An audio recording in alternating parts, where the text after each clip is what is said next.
Soma! Fala, gente! Aqui é o primeiro podcast, nossa primeira atividade do Fala Ciatas, um podcast voltado para o acolhimento de pessoas pretas, acolhimento de realidades. Vamos conversar um pouco sobre políticas públicas. E o Fala Ciatas, ele nasceu aí de uma perspectiva nossa. Sou a Luciana Timóteo, esse é o meu convidado, Walter Vai Júnior, onde faremos aqui, a partir desse primeiro momento, reflexões relacionadas às políticas públicas. E nossa primeira temática será relacionada ao Maio Laranja, né? E é um lugar aqui de acolhimento, como eu falei, e na perspectiva desse debate, que é muito importante para nós, enquanto pessoas pretas, oriundas de periferia. Eu quero agradecer a presença do Walter Vai Júnior e Muito fazer obrigado. aí a sua autodeclaração, a sua identificação. Bem-vindo. Vamos lá. Eu fiquei muito feliz pelo convite, por esse espaço maravilhoso. Agradecendo também a galerinha da técnica. Os meninos foram muito prestativos com a gente. E Ciatas, Fala Ciatas, né? Um nome bem interessante, né? Dando voz para essas pessoas que estão na invisibilidade. Isso é bem legal. No contexto, né, político-social, digamos assim. Então, a partir de hoje, fico feliz de ter sido o primeiro, né, a inaugurar, a cortar a fita de todo esse projeto lindo, que fala sobre reflexões de políticas públicas, africanidades e o cotidiano negro. Lembrando que o Maio Laranja é muito importante nesse sentido, trazendo essa temática, mas também deixando muito claro quem dessa população que passa por esse sofrimento, né, de um aspecto, entre aspas, cultural, que existe uma população que, para nós, né, dentro da nossa visão, é uma população que, ela, além de passar por esse sofrimento, existe uma coisa da subterraneidade, né? Ou seja, como se não fossem vistos como grande detentor percentual dessa catástrofe, né? Walter, antes de você dar continuidade, tá bom? A introdução do tema, eu quero também que você fale um pouquinho de você. Quem é o Walter? Quem é esse convidado ilustre? Eu sou o Walter, né? Conta um pouquinho de você. Eu sou o Walter Vai Júnior, tenho algumas formações, né? Tenho formação em História, Filosofia, né? Atuo hoje na saúde mental como psicanalista, com especialização em neuropsicologia. Costumo dizer que eu sou da psicanálise, né? Mesmo estando na psicologia, mas eu digo que eu sou psicanalista por opção. E hoje estou mestrando em saúde pública, onde a minha pesquisa é voltada à população negra, dessa questão das africanidades principalmente, mas diretamente ligado à questão da figura feminina negra, né? Da mulher negra nesse sentido, né? O quanto determinados posicionamentos que a Lélia Gonzalez vai chamar de neurose cultural brasileira, o quanto que isso gera sofrimento psíquico, né? Quanto isso gera constrangimento psicológico e quanto isso adoece essas pessoas. E é isso, né? Eu dei aula muitos anos na rede pública, na rede privada também. Dei aula em algumas ETECs, como na GV. A GV precisa me pagar, hein? Tô fazendo uma propagandinha da GV. Dei aula também no Aprígio Gonzaga na Penha. Enfim, foi um período maravilhoso, né? Fui da diretoria de ensino de Diadema, né? E foi um período maravilhoso quando eu estava na educação, mas a educação, costumo dizer que ela nunca saiu de mim, né? Porque também já fiz alguns trabalhos no Senac, fiz alguns trabalhos na Unip, né? Atuando como palestrante, ministrando aulas também, né? E voltando para a área acadêmica novamente. De certa maneira, eu sempre volto para a educação. Bom, muito bom, Walter. Você trouxe aí a reflexão do seu contexto, né, profissional, que já passou aí, inclusive, pela educação, né? Então, acredito que você, de alguma forma, já teve a experiência de estar com crianças, adolescentes, um público infanto-juvenil, né? E a gente acabou de sair de março, né? A gente trazendo ali a reflexão sobre a violência doméstica, feminicídio, os grandes índices de feminicídio no Brasil. E iniciamos maio com dados bem alarmantes, bem preocupantes. De acordo com um estudo realizado por IPEA, né, nós temos aí no ano de 2024, então é um estudo bem recente, nós temos a seguinte situação: o Brasil, ele tem por dia, né, aliás, no ano, esse período, 74 mil casos de abuso e exploração sexual infantil, né? E nesse contexto, Walter, o que a gente consegue observar?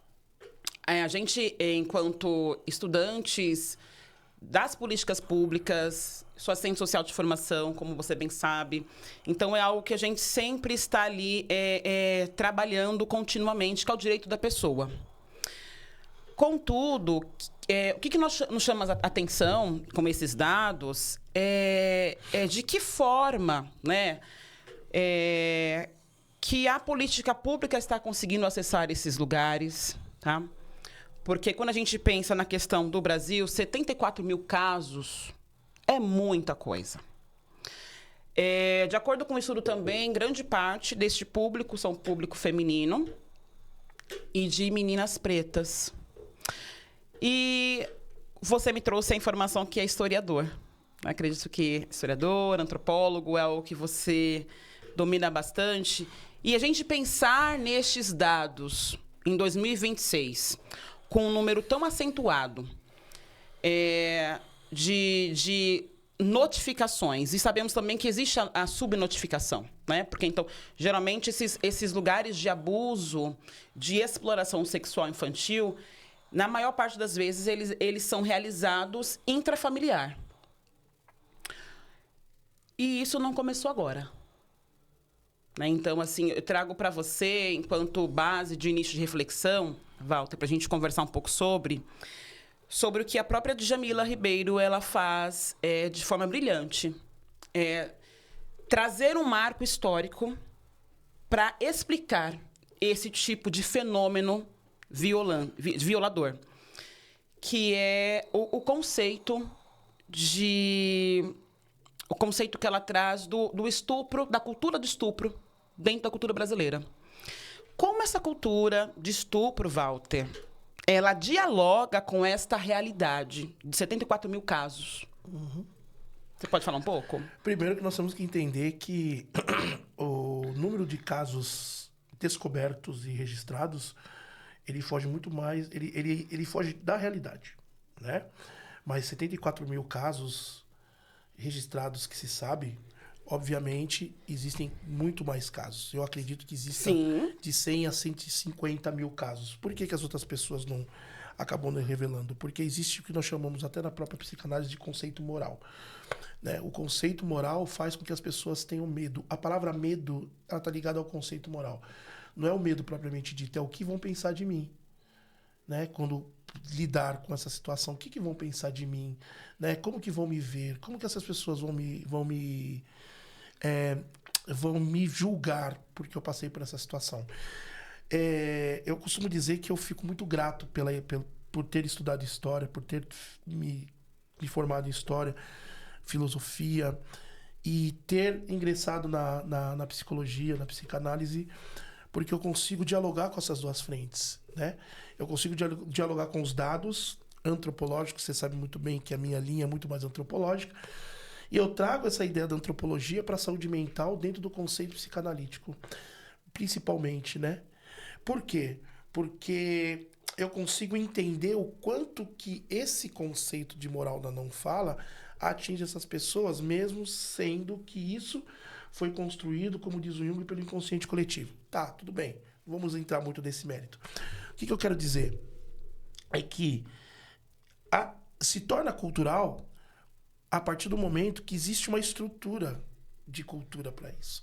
Então, se nós pararmos para pensar, lá no Brasil Colônia, esse tipo de ação, né, ele já existia. Sim. Né?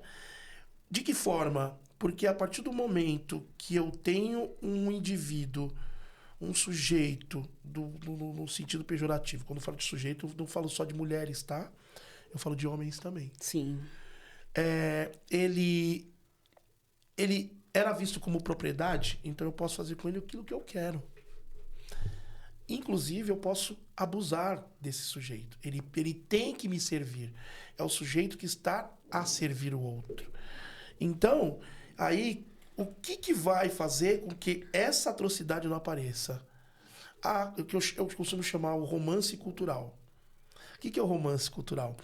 É quando eu trago aquilo que foi catastrófico socialmente por uma medida, digamos assim,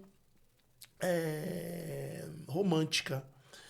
Os livros de história no Brasil, principalmente, que era uma grande crítica que eu tinha quando eu estudava, quando eu dava aula, mas na maioria, eu vou falar uma coisa aqui, eu não usava os livros didáticos da escola. Eu não usava os caderninhos do governo da escola. Eu falava para os alunos, podem jogar fora isso aí que não presta para nada. E, inclusive, é bem interessante, né? Uma professora minha da Unesp, ela era uma das... tô revelando uma coisa aqui bem interessante.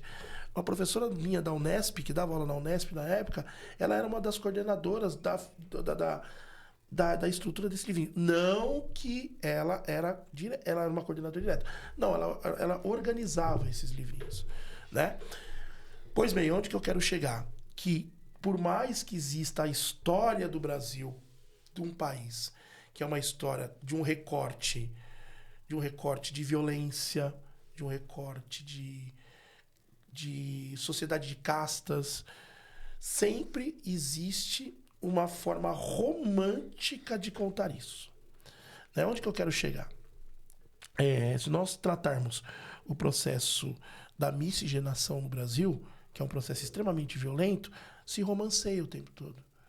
Nossa, o Brasil é um país de mistura de raças, etc. Só que essa mistura de raças que houve no Brasil, ela está dentro desse aspecto cultural do estupro. As mulheres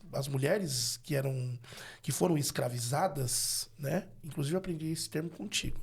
Né? Pessoas em situação de escravidão. Pessoas em situação de escravidão. Essas pessoas, na verdade, elas se colocavam, né, à disposição desses senhores, mesmo quando elas não queriam. Existe uma cena numa novela que passou com José Wilker, que para mim foi um ator assim fantástico, que ele falava para a mulher: se lave que eu vou lhe usar. As pessoas se assustavam com aquilo quando assistiam, mas aquilo é uma prática cultural. A própria Djamila, dentro do estudo que ela traz, ela faz essa referência. Né? Então, assim, ela contextualiza aquilo que você está trazendo, que é algo que foi vivenciado em determinado momento histórico do Brasil. E, a partir desta vivência, existe aí a hipersexualização desse corpo feminino. Que é a minha dissertação, tá Isso. ligado nisso. E ela também vai trazendo, né, esmiuçando aí essa temática, a partir deste lugar de controle, né? Então, como a própria colonização, o próprio processo de escravização de pessoas, ele contribui historicamente com o que nós vivemos hoje. Com as práticas, óbvio. Então, óbvio. Nós temos aí uma cultura de outrora, né? Que via pessoas em situação de uso e mercadoria, tá? Depois assim isso com o tempo, porque nesse contexto escravocrata.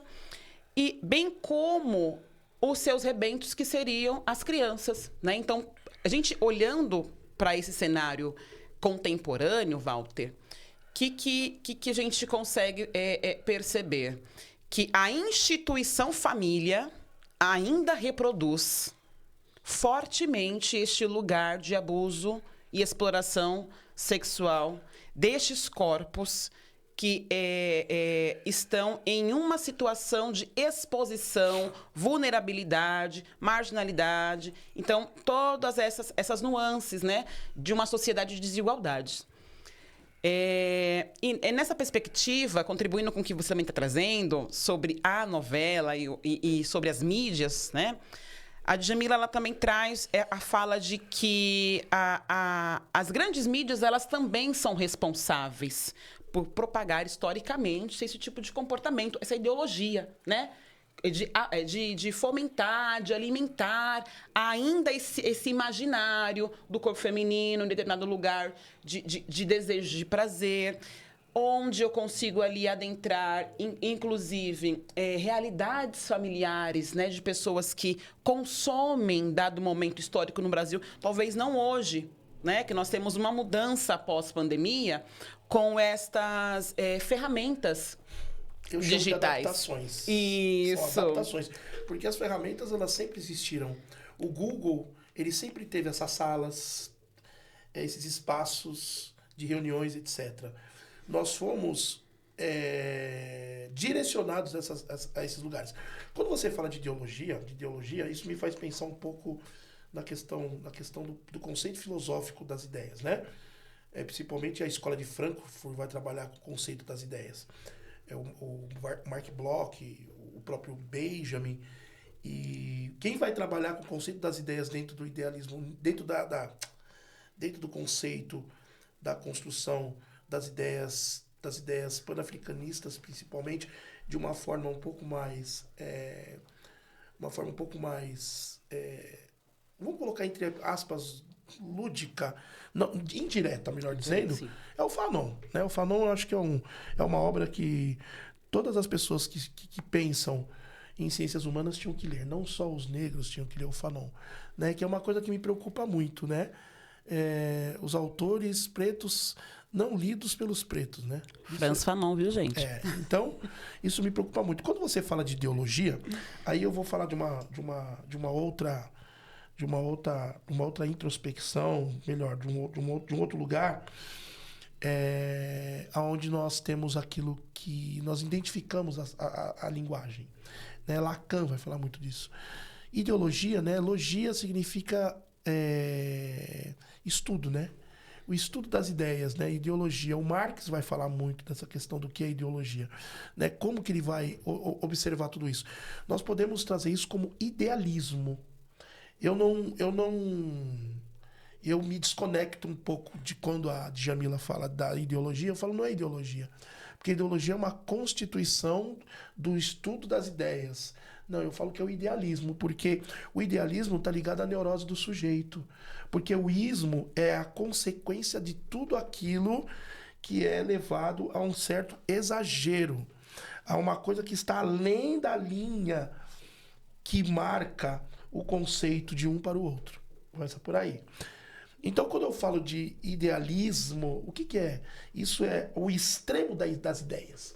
E o extremo das ideias dentro desse conceito do idealismo, ele vai dialogar justamente com aquilo que é feito de forma abrupta, de forma violenta. Eu estou invadindo o espaço do outro. Então, a cultura do estupro, ela não é uma ideologia. Ela é um conceito ideal que leva o sujeito à extremidade para conseguir aquilo. E ao mesmo tempo que leva esse sujeito para essa extremidade, que pratica aquilo, que ele vai se colocar como um sujeito, digamos assim, superior àquela figura, conseguir fazer tal coisa, o que resta dessa figura que foi invadida? Sim. Porque eu acho que o abuso, ele está muito mais além da prática, né? Como que se sente essa pessoa invadida dessa forma? Olha que interessante isso. E isso reverbera principalmente na sociedade dos homens. Por quê? Porque vamos pensar numa prática muito, assim, muito popular, muito peculiar. Quando o homem está num determinado local e aí ele olha para uma mulher e aí ele fala, nossa, eu tô afim daquela mulher ali, ela é bonitona, ela é gostosona, etc. Tá. Quando ele não consegue conquistar aquela mulher, qual é a reação que ele tem? Interessante, né? Uma reação de... Qual a primeira reação? Ele é um ser que ele vai tentar diminuir essa pessoa em determinado momento. Vai tentar colocá-la num lugar onde ela não está. Ou seja, ele vai impor um posicionamento extremamente, eu costumo chamar de machistoide, né? Porque ele não pode ficar por baixo.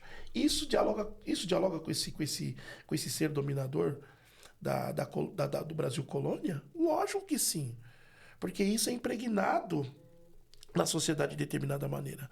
Por quê? Porque nós somos condicionados a sermos caçadores. É uma infeliz herança. Mas essa herança está perpetuando, gente. É uma infeliz herança. Sim, mas ela perpetua, porque ela não houve uma cisão. E ela se reforça em falas ao qual um grupo se identifica com ela. Olha aqui esse é um looping, né? É uma relação com esse objeto que tá parado, mas um objeto que ele vai se distribuindo dentro dessa fala. Por exemplo, eu tenho 4 filhos, 3 homens e 1 eu fraquejei. O que eu estou dizendo ideologicamente para essa sociedade? Aonde que eu estou colocando a mulher? No lugar de subalternidade, né? A mulher tem que ficar atrás do homem sempre. Olha essas falas, gente. Olha o teor dessas falas e como isso vai se identificando com essa mesma sociedade, né? Quando a mãe diz que o filho não pode lavar louça, qual que é a perspectiva dela? Que se meu filho se meu filho lavar louça, ele pode se tornar... A mãe, ela entra numa neurose que nós vamos chamar de pavor, vai? Não vou usar termos tão técnicos. Sim. Ela fica inconscientemente, ela não consegue enxergar isso, mas ela tem tanto pavor do filho não ser honrado. Não apresentar um aspecto de masculinidade. De masculinidade, exatamente. Então o filho não lava a louça. Aí quem lava a louça é a irmã. Não, lava você. Por que meu irmão não pode lavar? Não, porque ele não pode lavar. Muitas vezes essas mães vão falar, não pode, menino não lava a louça. E aí isso entra no discurso do que nós chamamos de família tradicional brasileira. Essa mesma família tradicional brasileira tem um livro bem interessante, chama História das Mulheres no Brasil. E mostra o cotidiano das mulheres, né? Eu não lembro agora o nome da autora. Não lembro. Bom, enfim. E traz esse cotidiano dessas figuras, de como elas deveriam se comportar mediante uma sociedade. Olha que absurdo, gente. E aí vai de encontro com o que eu estudo, né? Juliano Moreira, essa galera toda da psiquiatria do Brasil, etc. Vai de encontro. Por quê? Porque quem não fosse obediente, dessas figuras femininas que não fosse obediente e que não respeitassem as normas sociais, eram colocadas em hospitais psiquiátricos. Por isso que a psiquiatria no Brasil, ela tem uma condição de que quem vai para lá é maluco e as pessoas têm um certo avesso, uma certa distância da questão da psicoterapia. Hoje, talvez, eu vejo uma sociedade um pouco mais tranquila. Porque o que as pessoas falam? Olha, você precisa de terapia. Qual que é a primeira fala que a pessoa traz? Eu não sou louco. A fala de eu não ser louco é uma fala ligada a essa sociedade que ela tira da margem social essas pessoas que não se encaixam dentro desse conceito. Sim. Entendeu? A palavra marginal, ela vem daí. Não está dentro das margens sociais. Então, se ele é marginal, ele é levado para esses lugares. Olha que interessante, eu costumo trazer sempre esse assunto. A mulher que não era obediente, ela era levada para um lugar que hoje nós conhecemos como delegacia, mas era um lugar de assistência. Depois, com o tempo, isso vai se chamar assistência, que eram as ambulâncias que iam nas casas no período nos anos 20, 30, 40, até os anos 60. E sabe como que as ambulâncias estavam escritas? Assistência social. Olha que interessante. E esses lugares de assistência social, o homem pegava na mão da mulher, levava para esses lugares e falava, ela não está me obedecendo. Ela não está cumprindo um determinado papel proposto ali daquela sociedade, né? E esse inspetor, né? Ele ele tinha livre condições de levar essa pessoa para esses espaços, aos quais eram os espaços chamados hospitais psiquiátricos. O primeiro hospital psiquiátrico é o Hospital de Santa Cecília, inaugurado por Dom Pedro II. Olha que interessante, gente. Walter, eu fazendo um gancho no que você trouxe um pouco mais cedo, sobre esta continuidade dentro da instituição família. E aí você trouxe a ideia dessa mulher que tem receio aí de que essa figura masculina, né, ela não desempenhe determinado papel, enfim, para lavar louça, né? Que eu acredito que, então, a gente pode, em outro momento, quem sabe, até aprofundar um pouco mais esse contexto. Excelente. Mas, trazendo da sua experiência, né, de professor da rede pública, certo? Uhum. Para hoje, eu sei que você pode estar um pouco aí afastado deste lugar, mas você ainda é um corpo social. Eu não estou professor, eu sou professor. Isso, esse é o professor. Contudo, o que eu quero dizer para a gente trazer para reflexão? De onde do período que você ministrava aulas para essa juventude, para a atualidade, você consegue perceber se houve um avanço na troca de ideias, no diálogo relacionado à sexualidade, gênero, dentro da instituição familiar e, para além da instituição familiar, em outras instituições? Por quê? Quando você me traz essa informação, olha, a psicanálise entende desta forma, que se chama neurose, essa pessoa ali está preocupadíssima, né, de forma acentuada, com foco acentuado, para esse tipo de papel, para a manutenção deste lugar. Então, eu entendo que é um atravessamento que essa pessoa, essa família, essa mulher, né, ainda mais trazendo ali, gente, recorte racial, recorte social, tá?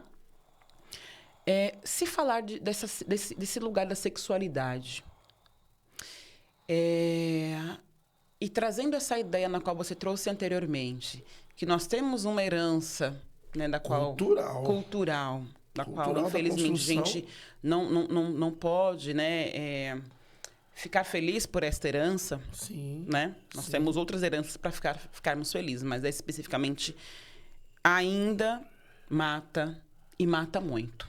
Sim. E mata não só fisicamente, como também emocionalmente. Essa questão desse lugar, de pensar essa sexualidade, pensar esse lugar, né? A gente questionar um pouco o lugar desse homem, dessa figura masculina, dessa figura feminina, também não contribui? A figura feminina... Com este lugar de silenciamento. Porque existe, como você falou, um silenciamento, né? Uma outra configuração de que eu tenho receio de dizer, por mais que eu sofro, e além de o receio de dizer, porque vão pensar de mim, formas diretas e indiretas de silenciar. E como isso impacta na saúde mental, né, dessas pessoas pretas ou pessoas pobres? Você consegue trazer? Você trouxe vários aspectos. Vários. Né? Vamos começar vamos começar sobre pela a sexualidade. escola. Isso. Né? Existem linguagens dentro do processo da educação, dependendo do modelo político que você tem. Os professores que eram tidos como professores eventuais na época, eu comecei como eventual e depois prestei o concurso, enfim. Existem projetos dentro da escola onde esse professor eventual, ele entra na sala do outro professor que não é da cátedra dele, ou seja, às vezes o professor é formado em matemática, ele entra na sala de português. Para ele não ser um copista, algumas escolas, alguns diretores que têm vontade de fazer as coisas, eles acabam passando que existe um projeto. Então, ele trabalha esse projeto com esses eventuais, para que esses eventuais eles tenham um trabalho pedagógico dentro da sala de aula. Quando você fala dessa questão da cultura de gênero, essa discussão etnográfica, enfim, né? O Estado diz que é laico, mas o Estado é conservador. O Brasil é um Estado conservador. Não é laico. E eu acho que vai demorar um pouco ainda para se tornar laico, para ter essa laicidade. Você não consegue fazer essas discussões. Talvez demore um pouco para romper, inclusive, conservador. Sim, conservadorismo acho que vai romper. Talvez essa nova geração, eu estou percebendo que essa nova geração é uma geração mais aberta, né? No tempo ao qual eu estudava, um menino ou uma menina que tem as suas opções, digamos assim, né? Que essa palavra opção também é horrível. Orientação. Ela é a sua própria orientação sexual, ela se escondia no tempo, quando eu era estudante. Ela se escondia, ela tinha medo, tinha vergonha, passava por várias situações. Hoje eu consigo perceber que essa nova geração que está vindo, eles conseguem conviver numa boa entre uns e outros e tá tudo certo. A minha geração, não. A minha geração, ela excluía, sabe? O menininho ou uma menininha que tinha uma opção adversa dele, ele não fazia parte desse grupo. Ele era isolado. Eu cansei de ver isso quando ele demonstrava ser, porque ele tinha que se esconder atrás de um personagem. E aquilo também era doloroso para ele. Você percebe que as pessoas de orientação sexual da geração dos anos 80, 90, eles têm uma questão de angústia muito maior do que os da geração atual? Isso é um olhar mesmo dentro do aspecto psicológico. Porque hoje essa questão da aceitação é muito maior. Por conta dos movimentos populares que eu sou extremamente a favor. Talvez isso faça com que dê um impulsionamento. Só nós olharmos as nossas cadeiras, onde as pessoas que estão ocupando dentro do legislativo, nós conseguimos alcançar essas políticas de ocupação muito maior do que numa outra época. Se nós pegarmos no governo Maluf, por exemplo, quantas pessoas de orientação sexual ocupavam essas cadeiras? Hoje nós temos pessoas maravilhosas, magníficas, intelectuais, fora de série, que ocupam essas cadeiras. Por quê? Porque existe um movimento popular que fez com que essas pessoas fossem representadas de alguma forma por algum grupo, por esses grupos. Bancada feminista, né? A não bancada feminista, né? Nós temos pessoas aqui, eu não vou citar nomes, porque são várias, em São Paulo. Em São Caetano, por exemplo, nunca pensei que fosse ter representantes da bancada feminista. Em São Caetano, que é um município conservador. Você está entendendo como as coisas... Então, eu acho que isso está tendo um levante maior e isso vai abrir precedente para que as escolas comecem a discutir isso de uma forma muito mais aberta. Por mais que a escola queira, principalmente as escolas da prefeitura, eu vejo que elas são muito mais abertas do que as escolas do Estado. Por mais que as escolas queiram fazer essas discussões, ainda existe um conservadorismo familiar. Sem dúvida. Em todos os aspectos, em todos os lugares. Principalmente o que me preocupa muito nas periferias hoje. Por outras ascensões ideológicas. Aí eu chamo de ascensão ideológica. Por isso que eu falo que nós não estamos no Estado laico. Você entende? Entendo. Entende? É por conta disso. Então, quando você entra com um discurso de políticas públicas, há um discurso de ódio escondido, digamos assim, camuflado, digamos assim, no espectro da cultura da ordem, da família, da sociedade. Que é a cultura da de uma coisa que eu vou falar, desculpa até te cortar, de uma coisa que eu vou falar agora que talvez possa causar uma polêmica, de uma cultura cristã, de um cristianismo que não dialoga com a história desse mesmo Cristo, né? Eu digo que se Cristo estivesse vivo hoje, ele seria comunista. Vai falar isso no céu aberto. Isso é linchado. Então tem que tomar muito cuidado com algumas coisas. Eu estou me colocando no papel... Muito bom. Muito legal, né? No papel da educação. Como que essas pessoas, principalmente o meu povo das ciências humanas, eles são incríveis, né? Como que essas pessoas conseguem dialogar questões de gênero, questões de raça, né? Essas famílias. Como que nós podemos... Eu acho que a escola é um espaço que pode se discutir geografia, economia, pode se discutir uma série de coisas. Mas como que essa escola vai discutir? Por mais que isso esteja dentro da Constituição, mas você tem que entender que a Constituição Federal ela é subdividida dentro dos seus estados e municípios. Então, mesmo que eu tenha os parágrafos, eu posso ter os incisos. Então, dependendo de quem estiver no poder, ele vai autorizar se você pode fazer discussões de gênero, de raça, disso e aquilo. Para preservar a moral e os bons costumes, ainda eu percebo que trazer aspectos aprofundados sobre o diálogo em algumas instituições, ou inclusive em políticas públicas, por exemplo, a escola, que foi um lugar onde você trouxe, é muito delicado. E, em nome da moral e dos bons costumes, eu não imagino que o pai de determinada criança que possa, inclusive, ter ali uma familiaridade com pensamentos, com atitudes cristãs, que ele é capaz de ser um abusador.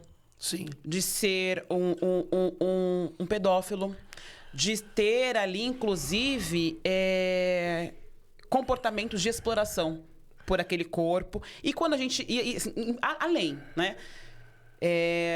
Quando eu faço o recorte de gênero, eu posso não executar a ação, né, de forma violenta ao corpo infantil ou infanto-juvenil.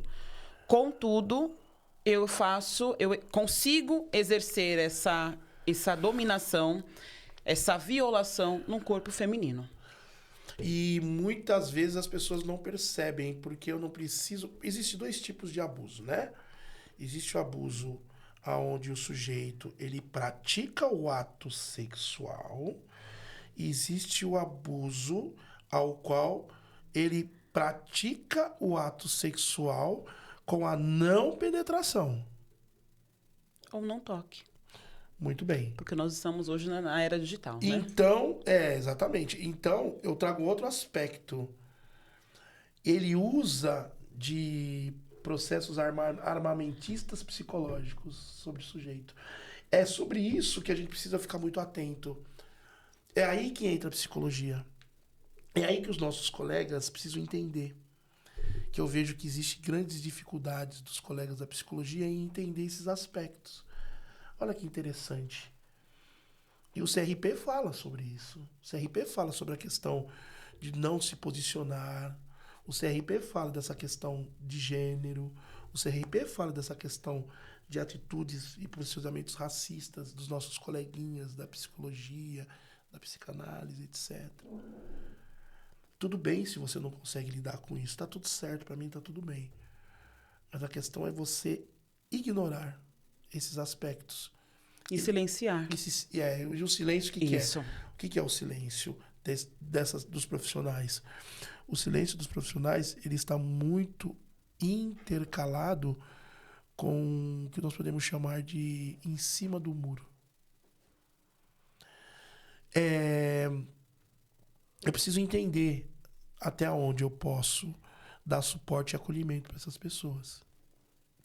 Porque o que acontece dentro do campo da saúde mental é que as pessoas procuram um profissional da saúde mental nas últimas consequências, porque nós temos uma cultura medicinal, que eu acho que é importantíssimo, mas muitas vezes isso tem que dialogar com a psicoterapia. Por quê? Porque eu tenho nós temos a cultura simbólica, do símbolo, né? Nós somos muito simbólicos. Olha, eu estou gripado. Eu vou tomar um remedinho XYZ. E aí outra pessoa fala que eu tenho que tomar um remedinho XYZ. Isso também eu faço um diálogo com a lógica do capital. Né? Porque a sociedade te dá tudo aquilo que te promove a não ficar bem, porque existe a indústria farmacêutica que precisa se movimentar. Eu tive um professor na farmacologia que ele era fantástico. Falava sobre isso. Ele se declarava marxista e tal. Ele falava sobre isso. Ele falava, vocês que são da psicologia, vocês precisam ficar muito ligados nisso. A indústria que mais se movimenta economicamente no mundo, primeiro é a Coca-Cola. Depois a indústria farmacêutica. E depois são as empresas que vendem calçadinhos. Olha que interessante isso.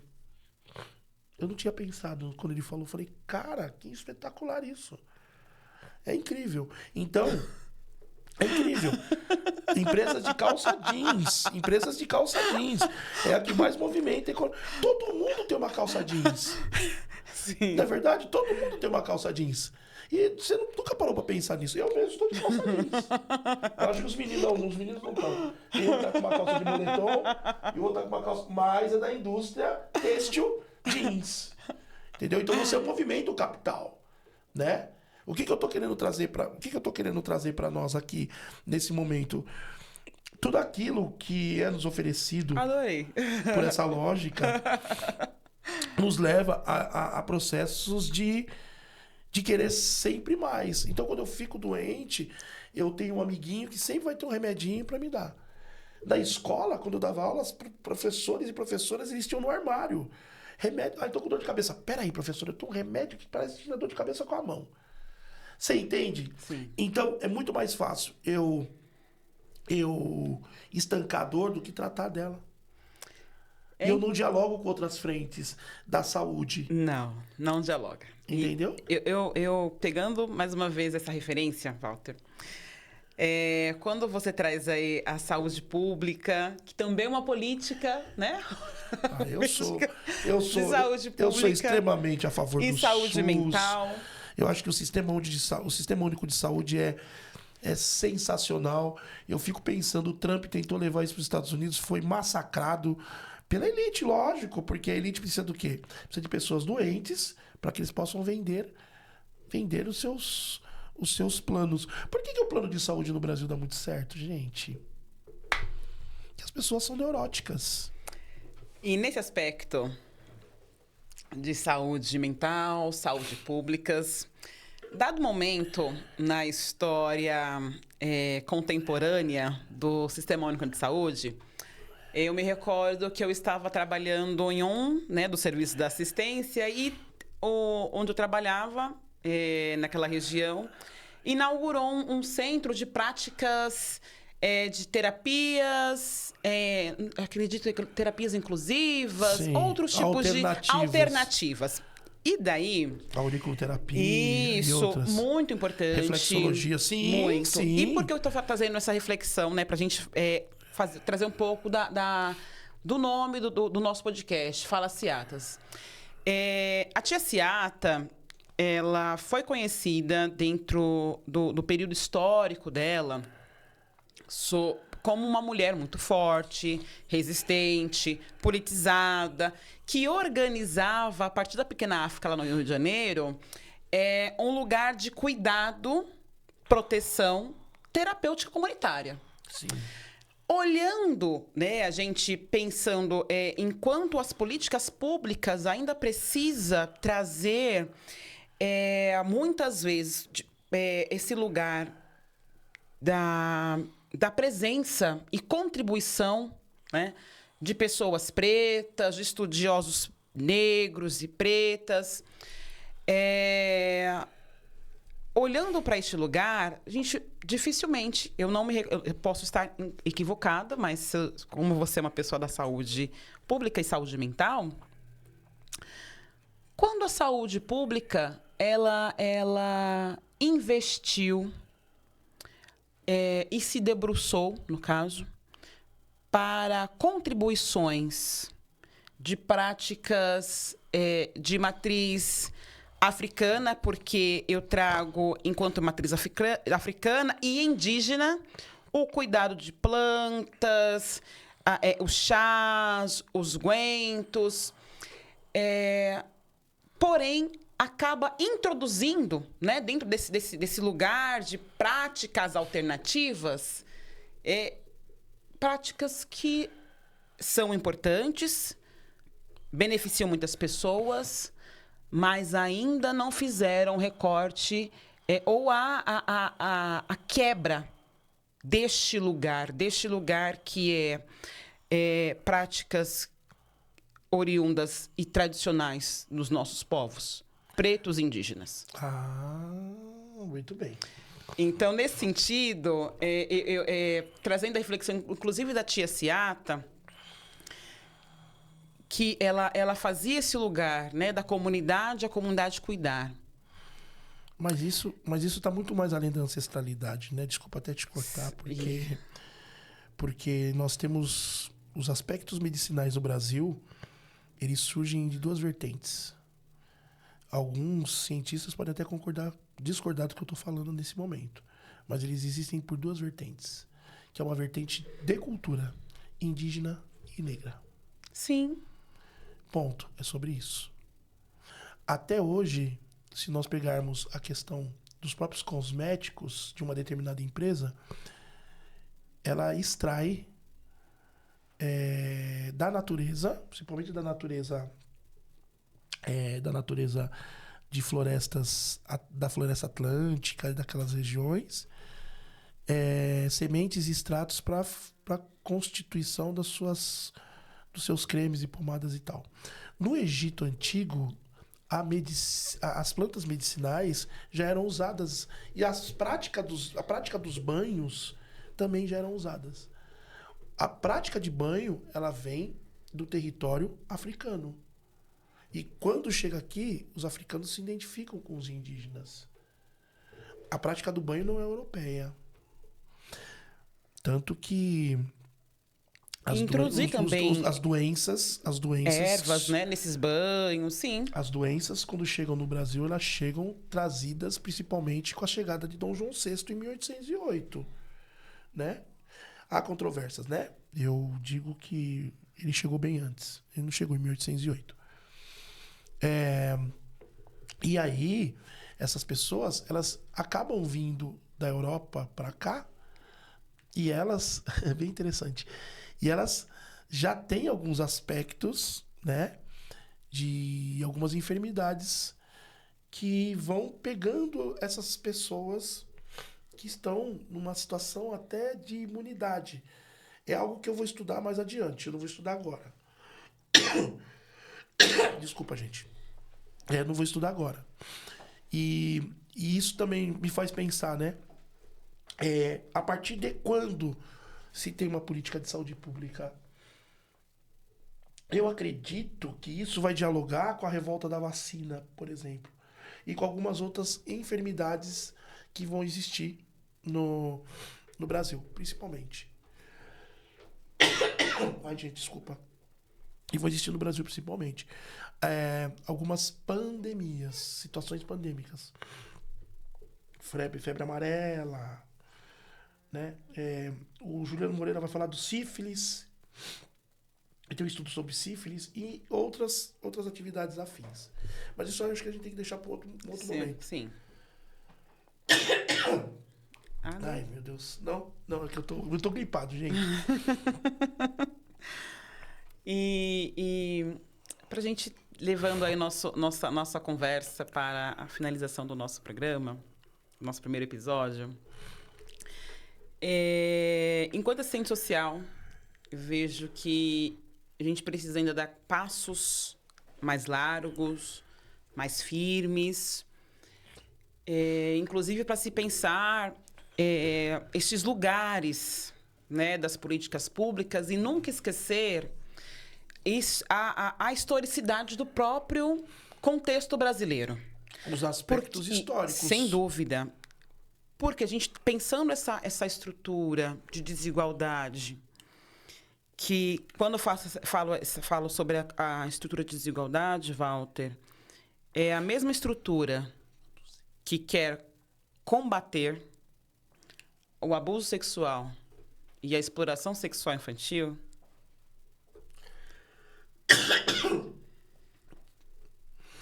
o abuso sexual e exploração sexual infantil é a mesma sociedade que tem dificuldade ou se nega a fazer reflexões aprofundadas sobre essa temática e, inclusive, entender que dentro dessa sociedade capitalista é muito interessante que se permeie abuso e exploração. Obviamente, né, nós estamos falando pelo Maio Laranja, o abuso sexual e a exploração sexual infantil, mas, de forma geral, a gente entende que se eu fizesse, de repente, o levantamento, pegar os dados do IPEA sobre a mortandade de mulheres em situação de violência doméstica, eu não iria me surpreender que são mulheres pretas, né? Então, nessa perspectiva, eu entendo que a gente precisa fazer esses movimentos, como nós estamos fazendo agora, né? Trazendo muito mais pessoas para se pensar em como romper esses lugares, em como romper essa dinâmica de morte. É importante a gente sempre deixar aqui, né, gravado aí para as pessoas terem consciência de que é um dos meios de denúncia ao Disque 100, né? É um Disque 100, que é os direitos humanos. Outros lugares também de denúncia. Contudo, a gente precisa, como a própria tia Ciata fez, enquanto uma mulher brilhante, fantástica, além do seu tempo, fortalecer nossas comunidades, fortalecer as periferias, né? Obviamente, com políticas públicas, com pessoas que estejam aí extremamente engajadas em romper. Não é nem fazer a manutenção mais, é romper com essa estrutura de desigualdade. Eu acho que a tia Ciata, ela foi muito mais do que uma babalorixá. Eu acho que a tia Ciata, ela foi muito mais do que uma mulher de entender que ela precisava trazer a política para próximo dela. Eu acho que ela deixou um recado para as mulheres. E eu vejo que ficou uma lacuna e um espaço de tempo proposital, porque foi programado para que isso não pudesse mais caminhar, né? Nós tivemos um governo que trouxe todos os processos, digamos assim, de contracultura, né? Para um lado da lei da clandestinidade, e silenciou alguns espaços. Acredito que depois dela veio algumas manifestações, como a própria Frente Negra Brasileira de Aristides Barbosa, né? Veio outros grupos, se eu não me engano é o Samaritano, Luiz XV, grupos que eram grupos de negros que se reuniam para fazer essas discussões. A tia Ciata, ela foi muito inteligente e ela entendeu que esses processos eram processos de adoecimento. Porque se nós pensarmos no pós-escravidão, existem vários segmentos que faz com que a população negra ela entre em angústia. Não ter direito à escola, sim, não ter direito a uma vestimenta, não poder circular em determinados lugares, não jogar capoeira. Então tudo isso entra como processo de eu sofro no silêncio. E aí quem pode me ajudar? Quem pode me fortalecer? Muito bem. O que ela faz? Ela traz todas essas questões e... Ela traz a comunidade para responsabilidade. Para responsabilidade. Para cuidado. Para responsabilidade. E o interessante de tudo isso é que ela através do seu conhecimento, principalmente diaspórico religioso, né, das religiões de matriz africana, da religião de matriz africana, não religiões, da religião de matriz africana, ela traz essas pessoas e ela começa a dar consulta para essas pessoas. Olha que interessante isso. E partindo desse pressuposto que ela dá as consultas para essas pessoas, ela começa a trazer pessoas importantes para o seu espaço. E o que ela vai desenvolver? O samba. Eu acho que falar da tia Ciata tem que ser num outro momento, né? Para nós entendermos o papel político e ideológico que ela vai ter partindo desse lugar. E aí depois existem outros movimentos. A dona Ivone Lara foi uma mulher importantíssima. E ela era assistente social, tá? Poucas pessoas sabem disso. Ela moralizou o hospital psiquiátrico onde ela trabalhou. Ela criou um espaço sindical para discutir situações às quais as pessoas passavam. Porque nós estávamos passando por o que as pessoas chamam de sossega-leão, que eram injeções para deixar as pessoas abobadas. Era eletrochoque na cabeça. Então, tudo isso é algo para ser discutido. O quanto que essas mulheres... Eu estou falando de 2 mulheres, tá?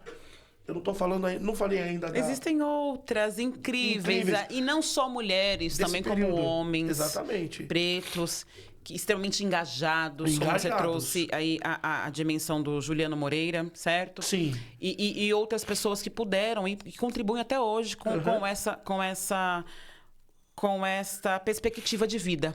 Exatamente. De resistência. Exatamente. Então, assim, isso. eu quero agradecer, Walter, Obrigado. né? Acabando o nosso tempo, Obrigado. infelizmente. Mas eu te agradeço, assim, amplamente pelo acolhimento da ideia, por essa oportunidade de a gente dividir juntos o primeiro episódio. De muitos. De muitos, com certeza. E trazer também um recado para os nossos ouvintes, telespectadores, amigos, as pessoas que vão ver o nosso podcast futuramente, é que assim como as referências que você trouxe, né, Dona Ivone Lara... Importantíssimo. Dona Ivone Lara, ela é uma outra mulher que futuramente podemos trazer, sim, a dimensão dessa mulher e as contribuições dela, né, que conversa com a nossa rotina, com o nosso cotidiano negro, assim como a tia Ciara também fez, que são mulheres e pessoas que entenderam que esta lógica capital, racista, ela adoece, ela mata, contudo, através das nossas ferramentas e engenharia do nosso povo, que é a nossa ancestralidade nos permite acessar, e junto com o coletivo, a comunidade, pensar estratégias, né? Então, assim, que a gente tenha este lugar também de desejo de mudança, de desejo de ação para fazer mais e mais para nós. Exatamente. Porque isso. se nós esperarmos determinados poderes executarem, serão mais 300 anos. Exatamente. Bom, Walter, gratidão. Obrigado. Até a próxima. Desculpem, gente, eu tô gripado. Ele está gripado, esteve aqui conosco essa tarde. Vim aqui no sacrifício mesmo. E no prazer também, e no né? prazer, lógico. Não. Esse debate. Sacrifício da questão da gripe, mas o prazer sempre. Né? Falar sobre esse assunto, para mim, é extremamente prazeroso. Gente, viva o SUS, sempre. Viva o SUS, viva o SUS. Viva a saúde pública, a saúde coletiva, é sobre isso. Espero vocês, então, pessoal, no nosso próximo encontro, que tenhamos a oportunidade de fazer neste lugar mais um quintal de cura, de debate, de conversa, acolhimento e reflexão de políticas públicas para nós. Beijos e até mais. Até.